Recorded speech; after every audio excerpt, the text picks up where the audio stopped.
मेरा दिल चन्ना फिल्म का नाम है, उर्दू में लिखा मेरा दिल ਤੇ चन्ना। ਇਹ ਇੱਥੇ ਆਂਦੇ ਨੇ ਕਿ ਅਦਾਕਾਰ ਵੀ ਇੱਥੇ ਹੀ ਰਹਿੰਦੇ ਹੁੰਦੇ ਸਨ ਆਪਣੀਆਂ ਫਿਲਮਾਂ ਵਾਸਤੇ ਤੇ ਹਦਾਇਤਕਾਰ ਵੀ। ਉਹ ਆਉਂਦੇ ਹੁੰਦੇ ਸੀ ਰੋਜ਼ਾਨਾ ਮਿਲ ਮੁਲ ਕੇ ਆਪਣੇ अपना बड़ी और डिस्ट्रीब्यूटर। पुरानी बिल्डिंग मुझे नज़र आ रही है और ऊपर कुछ लिखा हुआ है। अच्छा जी, जूम करके देखते हैं।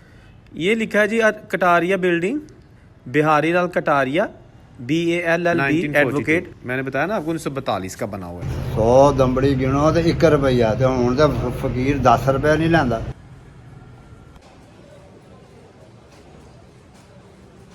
उस वक्त ये पाकिस्तान थोड़ी था, ये तो इंडिया का हिस्सा था ना, इसको इंडिया ही कहते थे। ਓਏ ਹੋਏ 1 रुपये ਦੇ 20 ਕੁਲਚੇ, ਫਿਰ ਉਹਦੇ ਬਾਅਦ 16 ਕਰ ਦਿੱਤੇ।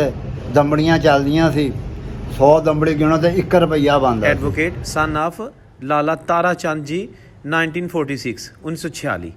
ओए होए लो जी, कटारिया फैमिली की ये बिल्डिंग, अगर कोई जानता है इस फैमिली को, जिसका बहुत बड़ा घर था, घर नहीं था ये, बेसिकली ये कमर्शियल बिल्डिंग। अच्छा जी, ये है उसका दरवाज़ा। आप दरवाज़ा देख के ही अंदाज़ा लगा सकते हैं कि ਤੇ ये ਅਸੀਂ ਤਾਂ ਪੁਰਾਣੀਆਂ ਫਿਲਮਾਂ ਲੈ ਕੇ ਬੈਠੇ ਆਂ, ਵਿਕਦੀਆਂ ਵਕਾਦੀਆਂ ਲੈ ਲਿੱਤੀਆਂ। ਵਿਕ ਲਿੱਤੀ ਉਹ 2-3 ਲੱਖ ਦੀ, ਮੁੜ ਕੇ ਉਹਦੇ ਪੈਸੇ ਇਕੱਠੇ ਕੁੱਠੇ ਕੀਤੇ, ਠੀਕ ਹੈ ਵੀ ਦੂਸਰੀ ਲੈ ਲਿੱਤੀ, ਹੋਰ ਪੈਸੇ ਕਿੱਥੋਂ ਆਣੇ ਨੇ। अच्छा जी, ये मुझे गली में पड़े कुछ फिल्मों के रूले नज़र आए हैं, जो रिबन आप कह सकते हैं। ਅਸੀਂ ਇੰਡੀਆ ਦਾ ਮੁਕਾਬਲਾ ਕਰ ਸਕਦੇ ਹਾਂ ਕਿ ਨਹੀਂ? ਉਹ ਕਰ ਸਕਦੇ ਜੇ ਹੁਣ ਸਾਰੀਆਂ ਲੇਜੈਂਡ ਮੁੱਲ ਜੱਟ ਵਰਗੀਆਂ ਬਣਾਉਣ, ਪੈਸੇ ਲਾਣ, ਉਹ ਵੀ ਤਾਂ 100 ਕਰੋੜ ਦੀ ਫਿਲਮ ਬਣਾਉਂਦੇ ਨੇ। अस्सलाम वालेकुम दोस्तों, मैं औरंगज़ेब बेग एक नई वीडियो के साथ आपकी खिदमत में हाज़िर।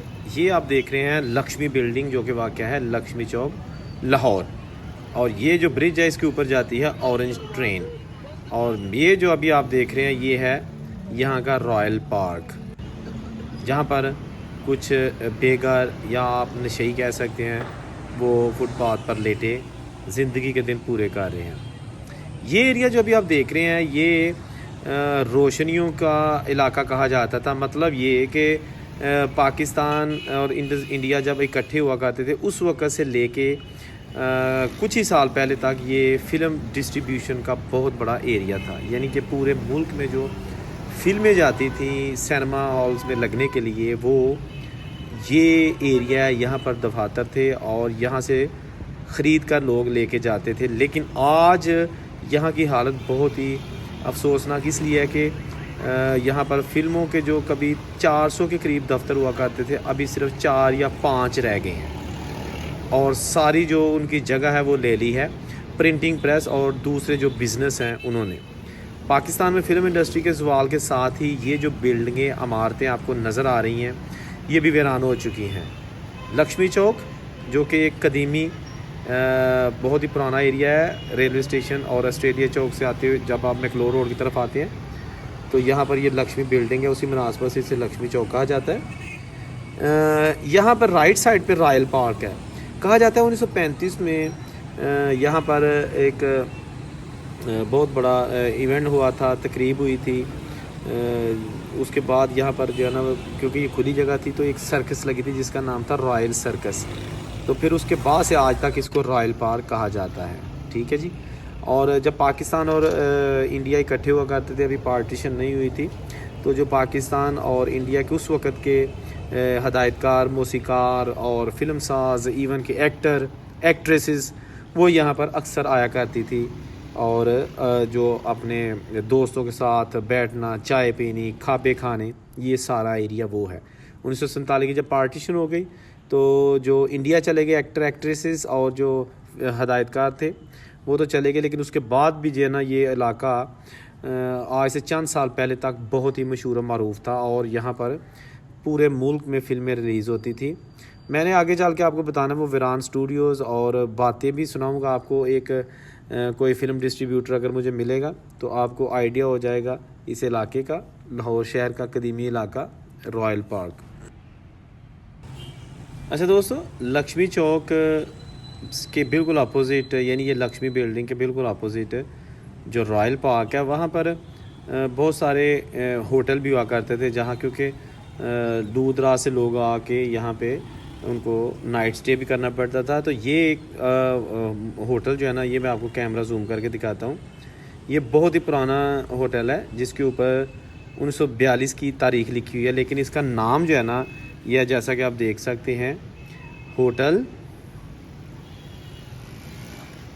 ब्रिस्टॉल होटल है ये, 1942 का बना हुआ है, ठीक है। बिल्कुल अब बंद है, अबेंडेंड बिल्डिंग है। इसके अंदर ना सिर्फ एक चौकीदार इसकी रखवाली करता है, बाकी इसमें कोई रहायशी कमरे जो है ना वो काबिल इस्तेमाल नहीं। और ये है वो गेट, यानी कि वो बाज़ार जिसके अंदर रॉयल पार्क है, ये जो है, ठीक है ना। अभी हम इसके अंदर जाएंगे यहाँ पर और आपको दिखाएंगे कि अंदर का माहौल कैसा है।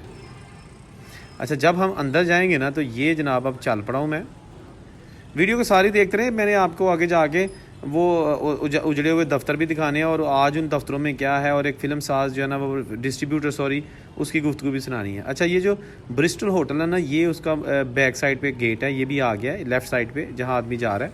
ये इसको मैं थोड़ा जूम करके आपको दिखाता हूँ। इसके ऊपर मुझे एक सन नज़र आ रही है। हाँ जी, 1942 मैंने बताया ना आपको 1942 का बना हुआ है। ये जनाब उसी दौर का ओरिजिनल लिखा हुआ है, सीमेंट के साथ लिखा हुआ है जब ये इमारत बनाई गई थी। गो कि इमारत इतनी पोसीदा देखने में नहीं लगती, लेकिन अपनी मुद्दत पूरी कर चुकी है। मज़ीद आगे चलते हैं जी। ये जो मेरे राइट लेफ़्ट आगे पीछे ये सारा एरिया दीवारें हैं, यहाँ पर बड़े बड़े फिल्मी पोस्टर जो है ना वो लगे होते थे। ये दीवारों पे ये खिड़कियाँ नज़र नहीं आया करती थी, यहाँ पे फिल्मों के पोस्टर्स जो है ना वो नज़र आते थे, मुख्तलिफ फिल्मों के, पूरे रॉयल पार्क में। ये जो एरिया है, ठीक है ना। अब तो यहाँ पर एक भी शायद आपको पोस्टर नज़र नहीं आ रहा। यहाँ पर कुछ भी नहीं हुआ करता था, सिर्फ पोस्टर्स ही हुआ करते थे। अच्छा, ये एक बहुत बड़ी और पुरानी बिल्डिंग मुझे नज़र आ रही है और ऊपर कुछ लिखा हुआ है। अच्छा जी, जूम करके देखते हैं। ये लिखा है जी Kataria building, Bihari Lal Kataria BALLB advocate, son of Lala Tara Chand ji, 1946 1946।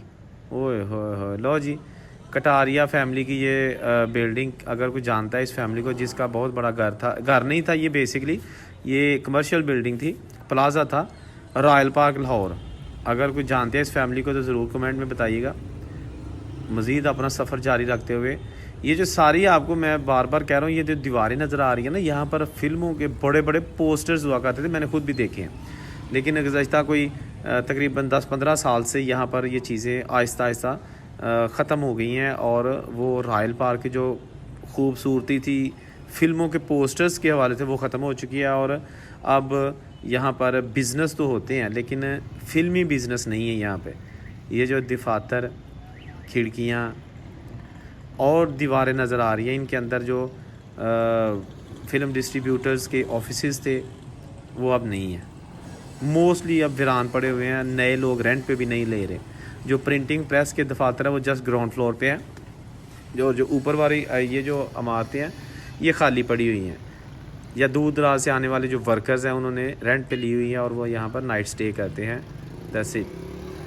अच्छा, ये जनाब रॉयल पार्क फ़िल्म इंडस्ट्री का जो बहुत बड़ा मरकज़ था, यही वो एरिया जहाँ पर भारत भूषण वगैरह जो है ना वो उस दौर में यश चोपड़ा जी और उनके जो दूसरे लोग हैं जो फिल्म इंडस्ट्री से रिलेटेड हैं वो यहाँ पर रहा करते थे, घूमा करते थे, क्योंकि फ़िल्म इंडस्ट्री तो पाकिस्तान हिंदुस्तान बनने से पहले की चल रही है। उस वक़्त ये पाकिस्तान थोड़ी था, ये तो इंडिया का हिस्सा था ना, इसको इंडिया ही कहते थे। हाँ देखें जी, एक भी फिल्मी पोस्टर आपको नज़र नहीं आ रहा जहाँ पर हर तरफ रंगीनी वाली दुनिया जो है ना वो हुआ करती थी। ये लिखा हुआ है फ्लैक्स जी, लेफ़्ट साइड पे रेड कलर का फ्लैक्स, यानी वही आपको बताया ना, प्रिंटिंग प्रेस और एडवर्टाइजमेंट के जो फ्लैक्सेस बनाई जाती हैं, विजिटिंग कार्ड बनाए जाते हैं, जो भी प्रेस से रिलेटेड है वो सारा काम यहाँ पे किया जाता है। अभी हम जा रहे हैं एक ऐसे दफ्तर के अंदर जहाँ पर हमें पता चला कि एक दफ्तर मौजूद है और उसके अंदर आज भी फ़िल्म डिस्ट्रीब्यूट की जाती है, लेकिन वहाँ जाएंगे तो पता चलेगा कि उनका कारोबार कैसा है, काम कैसा है, फ़िल्म पाकिस्तान की जो फिल्में हैं उसकी ज़वाल की वजूहात क्या हैं। बिल्कुल हम उधर ही जा रहे हैं, वीडियो देखते रहिए। ये जी एक बिल्डिंग आई है, इसके अंदर जाएंगे, ठीक है ना। इसके बाहर अभी भी वो पुराने लिखे हुए हैं जी फिल्मों के नाम, मेरा दिल चन्ना फ़िल्म का नाम है, उर्दू में लिखा है मेरा दिल चन्ना, ये ऊपर लिखा है मूसा मलाह और महबूब। ये जैसा कि आप देख सकते हैं, मैंने पहले बताया कि यहाँ पर कागज़ और प्रिंटिंग का काम जारी है। अच्छा जी, ये है उसका दरवाज़ा, आप दरवाज़ा देख के ही अंदाज़ा लगा सकते हैं कि ये वीरान बिल्डिंग है, लेकिन इसके अंदर आज भी एक दफ्तर है और मेरी मंजिल है कि उस दफ्तर तक जाना और उनसे पूछना कि आजकल कैसे हालात हैं। ये फ़िल्म जी लिखा हुआ है दिल जले।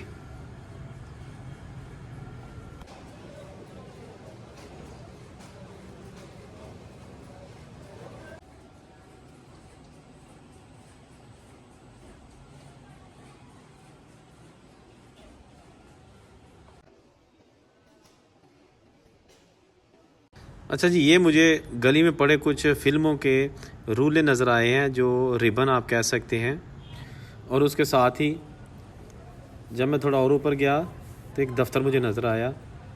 ओए होए, ये दफ़्तर जी बंद है, आए अरसा दराज से बंद है, और ये एरिया भी बंद है। आप देख सकते हैं वो सामने कुछ सामान पड़ा हुआ है फ़िल्म डिस्ट्रीब्यूटर्स का, और वो भी बिल्कुल कबाड़ बन रहा है। कबाड़ क्या का जैसे सामान ही होता। अब लास्ट फ्लोर, चौथा फ्लोर रह गया, वहाँ पर जनाब हम पहुँचते हैं।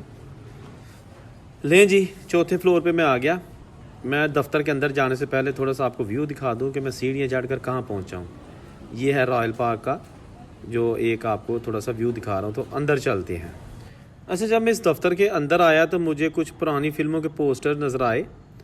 ये पुरानी फ़िल्में हैं, और यहाँ आकर मुझे पता चला कि जो नई फ़िल्में रिलीज़ हो रही हैं चंद एक, ये उनका दफ़्तर नहीं है। क्योंकि मैं यहाँ पर बैठकर, जो यहाँ पर बुज़ुर्ग बैठे हुए थे फ़िल्म डिस्ट्रीब्यूटर्स, उनसे जब मैंने पूछा तो उन्होंने क्या बताया। मेरा नाम हामिद है। ਹਾਂ ਸਾਹਿਬ ਤੁਸੀਂ ਫਿਲਮ ਇੰਡਸਟਰੀ 'ਚ ਕਿਦੋਂ ਦੇ ਹੈਗੇ ਹੋ? ਇਹ ਮੈਨੂੰ ਹੋ ਗਏ ਕੋਈ 20 ਕੁ ਸਾਲ। 20 ਕੁ ਸਾਲ। ਤੇ ਇਹ ਰਾਇਲ ਬਾਗ ਦੀਆਂ ਰੌਣਕਾਂ ਕੈਸੀਆਂ ਹੁੰਦੀਆਂ ਸਨ ਪਹਿਲੇ? ਪਹਿਲੇ ਇੱਥੇ ਪੈਰ ਰੱਖਣ ਨੂੰ ਜਗ੍ਹਾ ਨਹੀਂ ਸੀ ਹੁੰਦੀ। ਹਰ ਦਫ਼ਤਰ ਦੇ ਵਿੱਚ 10-10 12-12 ਬੰਦੇ ਬਾਹਰ ਦੇ ਆਏ ਹੁੰਦੇ ਸੀ, ਹਰ ਸੈਨਮਿਆਂ ਦੇ ਉੱਤੋਂ, ਸਰਕਟ ਦੇ ਵਿੱਚੋਂ। ਤੇ ਹੁਣ ਤੇ ਇੱਥੇ ਉਹ ਬੰਦੇ ਤੇ ਨਹੀਂ ਆਉਂਦੇ। ਹੁਣ ਪ੍ਰੈਸਾਂ ਵਾਲੇ ਆਉਂਦੇ ਨੇ ਆਪਣੇ ਕੰਮ ਕਰਵਾਉਣ ਲਈ, ਪ੍ਰੈਸਾਂ ਦਾ। ਤੇ ਫਿਲਮ ਇੰਡਸਟਰੀ ਇਹਦਾ ਮਤਲਬ ਹੈ ਕਿ ਇੱਥੇ ਕਿੰਨੇ ਕੁ ਦਫ਼ਤਰ ਹੈਗੇ ਨੇ ਪੂਰੇ ਰਾਇਲ ਪਾਰਕ ਦੇ ਵਿੱਚ ਅੰਦਾਜ਼ਨ? 5-6 ਦਫ਼ਤਰ ਸਾਰੇ। ਤੇ ਪਹਿਲਾਂ ਕਿੰਨੇ ਕੁ ਹੋਣੇ ਨੇ ਅੰਦਾਜ਼ਨ? ਪਹਿਲੇ 500-600 ਦਫ਼ਤਰ ਸੀ, ਸਾਰੇ ਫਨਾਹ ਫਨੂ ਹੋ ਕੇ ਚਲੇ ਗਏ ਨੇ। ਤੁਹਾਨੂੰ ਦੱਸਿਆ ਨਾ ਕਿ ਪਹਿਲੇ ਇਹ ਆਖਰੀ ਸਾਲ ਹੈ ਰਹੇ ਨੇ, ਕਿਸੇ ਵਕਤ ਵੀ ਇਹ ਖਤਮ ਹੋ ਜਾਣਗੇ ਵੀ। ਕਿਉਂਕਿ ਨੈੱਟ ਦੇ ਉਦੋਂ ਜਦੀਦ ਦੌਰ ਨਹੀਂ ਸੀਗਾ, ਹੁਣ ਨੈੱਟ ਦੇ ਉੱਤੇ ਸਾਰਾ ਕੁਝ ਆਉਣ ਲੱਗ ਪਿਆ। ਤੇ ਇਹ ਇੱਥੇ ਆਉਂਦੇ ਨੇ ਕਿ ਅਦਾਕਾਰ ਵੀ ਇੱਥੇ ਰਹਿੰਦੇ ਹੁੰਦੇ ਸਨ ਆਪਣੀਆਂ ਫਿਲਮਾਂ ਵਾਸਤੇ, ਤੇ ਹਦਾਇਤਕਾਰ ਵੀ ਆਉਂਦੇ ਹੁੰਦੇ ਸੀ ਰੋਜ਼ਾਨਾ, ਮਿਲ ਮੁਲ ਕੇ ਆਪਣਾ ਡਿਸਟਰੀਬਿਊਟਰਾਂ ਨੂੰ ਮਿਲ ਕੇ ਤੇ ਚਲੇ ਜਾਂਦੇ ਸਨ। ਆ ਕੇ ਤੇ ਠਹਿਰ ਠੂਰ ਕੇ ਬਹਿ ਬੂ ਕੇ, ਬਾਕੀ ਸਾਰਾ ਕੰਮ ਤਾਂ ਸਟੂਡੀਓ ਦੇ ਵਿੱਚ ਹੀ ਹੁੰਦਾ ਸੀ। ਉੱਥੇ ਵੀ ਦਫ਼ਤਰ ਹੁੰਦੇ ਸੀ, ਉੱਥੇ ਵੀ 4-5 ਸਟੂਡੀਓ ਹੁੰਦੇ ਸੀ। ਐਵਰਨਿਊ ਸੀ, ਸ਼ਾਹ ਨੂਰ ਸੀ, ਬਾਰੀ ਸਟੂਡੀਓ ਸੀ, AM ਸਟੂਡੀਓ ਸੀ, ਇਸ ਤਰ੍ਹਾਂ ਕਰਕੇ ਸ਼ਬਾਬ ਸਟੂਡੀਓ ਸੀ। 6-7 ਸਟੂਡੀਓ ਹੈਗੇ ਸਨ, ਜਿਨ੍ਹਾਂ ਦੇ ਵਿੱਚ 200 300 ਕਮਰਾ ਹੁੰਦਾ ਸੀ। ਤੇ ਉਹ ਵੀ ਹੁਣ ਹੈ ਨੇ ਕਿ ਨਹੀਂ? ਨਹੀਂ ਹੁੰਦੇ। ਉੱਥੇ ਵੀ ਐਸੇ ਤਰ੍ਹਾਂ ਹੀ ਚੰਦ ਹੋਣਗੇ ਐਵਰਨਿਊ ਦੇ ਵਿੱਚ 5-7-10 ਬੰਦੇ ਜਿਹੜੇ ਉੱਥੇ ਦਫ਼ਤਰ ਖੋਲ੍ਹਦੇ ਹੋਣਗੇ, ਬਾਕੀ ਸਾਰਾ ਹੀ ਬੰਦ। ਬਲਕਿ ਸਾਰਾ ਕੁਝ ਵਿਕ ਗਿਆ ਸਾਰਾ ਕੁਝ। ਸਹੀ ਹੋ। ਤੇ ਇਹ ਦਫ਼ਤਰ ਤੁਹਾਡੇ ਕੋਲ ਕਿਦੋਂ ਦਾ? 20 ਸਾਲ ਹੋ ਗਏ ਮੇਰੇ ਕੋਲ। ਅੱਛਾ, ਤੇ ਇੱਥੇ ਵੀ ਕੋਈ ਅਦਾਕਾਰ ਆਉਂਦੇ ਰਹੇ ਨੇ? 1980 ਦੇ ਉਹ ਅਦਾਕਾਰ ਜੋ ਉੱਥੇ ਆਉਂਦੇ ਜਿਨ੍ਹਾਂ ਨੇ ਫਿਲਮਾਂ ਆਪ ਬਣਾਈਆਂ ਹੁਣ। ਠੀਕ ਹੈ। ਤੇ ਅਸੀਂ ਤਾਂ ਪੁਰਾਣੀਆਂ ਫਿਲਮਾਂ ਲੈ ਕੇ ਬੈਠੇ ਹਾਂ, ਵਿਕਦੀਆਂ ਵਕਾਦੀਆਂ ਲਲਿਤੀਆਂ। ਇੱਕ ਲਿੱਤੀ ਉਹ 2-3 ਲੱਖ ਦੀ, ਮੁੜ ਕੇ ਉਹਦੇ ਪੈਸੇ ਇਕੱਠੇ ਕੁੱਠੇ ਕੀਤੇ, ਠੀਕ ਹੈ ਵੀ ਦੂਸਰੀ ਲਲਿਤੀ, ਹੋਰ ਪੈਸੇ ਕਿੱਥੋਂ ਆਉਣੇ ਨੇ। ਯਾਨੀ ਕਿ ਤੁਸੀਂ ਦੂਸਰੇ ਲਫ਼ਜ਼ਾਂ ਹੀ ਕਹਿ ਲਓ ਕਿ ਬਸ ਇੱਕ ਰੋਜ਼ੀ ਰੋਟੀ ਦਾ ਬਸ ਸਿਲਸਿਲਾ ਚਲਾ ਰਹੇ ਹੋ। ਹਾਂਜੀ ਬਿਲਕੁਲ ਸਹੀ ਹੋ ਗਿਆ। ਤੇ ਇੱਥੇ ਜਿਹੜੀ ਫਿਲਮ ਡਿਸਟ੍ਰੀਬਿਊਸ਼ਨ ਹੈ, ਇਹਦੇ ਵਿੱਚ ਕਿੰਨਾ ਕੁ ਕੰਮ ਹੁੰਦਾ? ਤੁਹਾਡੇ ਕੋਲ ਫਿਲਮਾਂ ਹੁੰਦੀਆਂ ਨੇ? ਫਿਲਮਾਂ ਹੀ ਹੁੰਦੀਆਂ ਨੇ, ਉਹ ਇੱਥੇ ਲੈ ਕੇ ਜਾਂਦੇ ਨੇ। ਜਿਹੜੇ ਚੰਦ ਸਿਨੇਮੇ ਬਾਕੀ ਰਹਿ ਗਏ ਨੇ, ਹੁਣ ਤਾਂ ਸਿਨੇਮੇ ਮਲਟੀਪਲਸ ਬਣ ਗਏ ਨੇ। ਉਹਦਾ USB ਦਾ ਦੌਰ ਆ ਗਿਆ, DVD ਉਹ ਚਲਾਉਂਦੇ ਨੇ। ਪ੍ਰਿੰਟ ਵਾਲੀਆਂ ਫਿਲਮਾਂ ਹੁਣ ਜੀ ਖਤਮ ਹੋ ਗਈਆਂ। ਤੇ ਕੈਮਰੇ ਜਿਹੇ ਹੈ ਨੇ ਕਿ ਵੀ ਮੁੱਕ ਗਏ ਨੇ? ਕੈਮਰੇ ਹੈ ਨੇ, ਲੇਕਿਨ ਉਹ ਚਲਾਉਣ ਵਾਲੇ ਜਿਹੜੇ ਨੇ ਉਹਨਾਂ ਨੂੰ ਬਿੱਲੀ ਇੰਨੇ ਆਉਣ ਲੱਗ ਪਏ ਨੇ, ਉਹ ਵੀ ਉਹ ਬੰਦ ਕਰਨ ਨੂੰ ਫਿਰਦੇ ਪਏ ਨੇ। ਉਹ ਵੀ ਕਹਿੰਦੇ USB ਦੇ ਚਲਾ ਸਕਦੇ ਆ, ਕਿਉਂਕਿ ਉਹਨਾਂ ਦਾ ਨਿਜ਼ਾਮ ਛੋਟਾ ਜਿਹਾ ਹੁੰਦਾ ਹੈ। ਬੈਟਰੀ ਲਾਈ ਤੇ ਕਿਨਾਰੇ ਦਾ UPS ਲਾਇਆ ਤੇ ਕੈਮਰਾ ਲਾਇਆ ਤੇ ਚਲਾਤੀ। ਉਹਦਾ ਬਿੱਲ ਹੀ ਕੁਛ ਨਹੀਂ ਆਉਣਾ। UPS ਦਾ ਕੀ ਬਿੱਲ ਆਉਣਾ? ਤੇ ਮਸ਼ੀਨਰੀ ਨੂੰ ਚਾਹੀਦੇ ਨੇ ਪੂਰੇ ਵੋਲਟੇਜ, 11,000 ਵੋਲਟੇਜ ਦੇ ਉਹਨਾਂ ਨੇ ਲਿਖੀ ਹੁੰਦੀ ਹੈ। ਤਾਂ ਪਤਾ ਲੱਗਦਾ 2 ਲੱਖ ਦਾ ਬਿੱਲ ਆ ਗਿਆ, ਪੌਣੇ 2 ਲੱਖ ਦਾ, ਉਹ ਬਾਗ ਹੀ ਹੋ ਗਏ ਸੈਨਿਆਂ ਦੇ। ਤੇ ਤੁਹਾਡਾ ਕੀ ਖਿਆਲ ਹੈ ਇਹਦੀ ਵਜ੍ਹਾ ਕੀ ਬਣੀ ਹੈ? ਸਾਡੀ ਏਡੀ ਇੰਡਸਟਰੀ ਵੱਡੀ ਸੀ, ਥੱਲੇ ਚਲੀ ਗਈ। ਉਹ ਇੰਡਸਟਰੀ ਬਸ ਇੱਥੇ ਜਿਹੜੇ ਲੋਕ ਝੂਠ ਬੋਲਦੇ ਨੇ ਉਹਨਾਂ ਨੇ ਫਨਾਹ ਕਰ ਦਿੱਤਾ ਜੀ। ਝੂਠ ਜਿਹੜਾ ਕਿ ਨਹੀਂ ਉਹਦੇ ਰਿਜ਼ਕ ਨੂੰ ਖਾ ਜਾਂਦਾ। 10,000 ਦੀ ਚੀਜ਼ ਬਣਦੀ ਸੀ ਤੇ ਕਹਿੰਦੇ ਸੀ ਮੇਰਾ ਲੱਖ ਸਵਾ ਲੱਖ ਲੱਗ ਗਿਆ। ਉਹ ਫਿਰ ਉਹ 1.25 ਲੱਖ ਲੱਗਣਾ ਸ਼ੁਰੂ ਹੋ ਗਿਆ। ਜੋ 1.25 ਲੱਖ ਲੱਗਾ ਤੇ ਹੁਣ ਕਹਿੰਦਾ ਮੇਰਾ 10 ਲੱਖ ਲੱਗ ਗਿਆ। ਜਿੱਥੇ ਝੂਠ ਬੋਲੋਗੇ ਉਹ ਕਾਰੋਬਾਰ ਦਾ ਫਨਾਹ ਹੋਏਗਾ। ਵੈਸੇ ਵੀ ਹੈ ਹੁਣ, ਉਹ ਪਹਿਲੇ ਇੰਡੀਆ ਆ ਜਾਂਦੀ ਸੀ, ਇੰਡੀਆ ਦੀਆਂ ਚੱਲਦੀਆਂ ਸੀ, ਇੰਡੀਆ ਨਾਲ ਸਾਡੇ ਰਾਬਤੇ ਖਤਮ ਹੋ ਗਿਆ। ਫਿਰ ਉਹ ਕਰਾਚੀ ਨੇ ਸਪੋਰਟ ਕੀਤੀ, ਉੱਥੋਂ ਦੇ ਸਟੂਡੀਓ ਨੇ, ਉਹਨਾਂ ਨੇ ਬਣਾਈਆਂ ਕਰਾਚੀ ਟੈਪ ਦੀਆਂ ਫਿਲਮਾਂ, ਉੱਥੇ ਇੰਡੀਆ ਟੈਪ ਦੀਆਂ ਫਿਲਮਾਂ ਉਹ ਚੱਲੀਆਂ ਇੱਥੇ। ਜਿਸ ਤਰ੍ਹਾਂ ਕਿ ਹੁਣ ਇਹ ਮੌਲਾ ਜੱਟ ਲੱਗੀ ਹੋਈ ਹੈ, ਦੀ ਲੈਜੈਂਡ ਆਫ ਮੌਲਾ ਜੱਟ। ਅੱਛਾ ਬਿਜ਼ਨਸ ਕੀਤਾ ਉਹਨੇ, ਪੂਰੇ ਵਰਲਡ 'ਚ ਲੱਗੀ ਹੋਈ ਹੈ। ਕਹਿੰਦੇ ਜੀ ਉਹ 100 ਕਰੋੜ ਕੋਲੋਂ ਉੱਤੇ ਇੱਕ ਹਫ਼ਤੇ 'ਚ ਵੱਟ ਗਈ ਹੈ। ਇਹਨਾਂ ਮਤਲਬ ਬਿਜ਼ਨਸ ਹੈ ਅਗਰ? ਹਾਂ, ਜੇ ਫਿਲਮ ਬਣੇ ਤੇ ਬਿਜ਼ਨਸ ਹੈ। ਉਹਨਾਂ ਦਾ ਵੀ ਤਾਂ 60 ਕਰੋੜ ਰੁਪਇਆ ਲੱਗਾ ਨਾ, ਜਿਨ੍ਹਾਂ ਨੇ ਬਣਾਈਆਂ ਤਾਂ 60 ਕਰੋੜ ਐਸੇ 60 ਰੁਪਈਏ ਲਾਉਣ ਨੂੰ ਨਹੀਂ ਹੋਣ ਤਿਆਰ। ਇਹ ਤੇ ਉਹੀ ਲਾਏਗਾ ਜਿਨ੍ਹਾਂ ਕੋਲ ਬਹੁਤ ਹੀ ਸਰਮਾਇਆ, ਬੇਬਹਾ ਸਰਮਾਇਆ, ਗਿਣਤੀ ਕੋਈ ਨਹੀਂ। ਉਹ ਕਰੋੜਾਂ ਦਾ ਕੰਮ ਕਰ ਸਕਦਾ। ਲੱਖਾਂ ਵਾਲੇ ਨੇ ਤੇ ਹਜ਼ਾਰਾਂ ਵਾਲੇ ਨੇ ਕੀ ਕਰਨਾ? ਉਹਦੇ ਆਖਰੀ ਸਿਸਕੀਆਂ ਲਏਗਾ। ਇੱਥੇ ਬਣਦੀਆਂ ਪਾਕਿਸਤਾਨ 'ਚ ਵੀ ਫਿਲਮਾਂ ਪੰਜਾਬੀ ਉਰਦੂ, ਉਹ ਆਪ ਹੀ ਹੀਰੋ ਆ ਜਾਂਦੇ ਨੇ।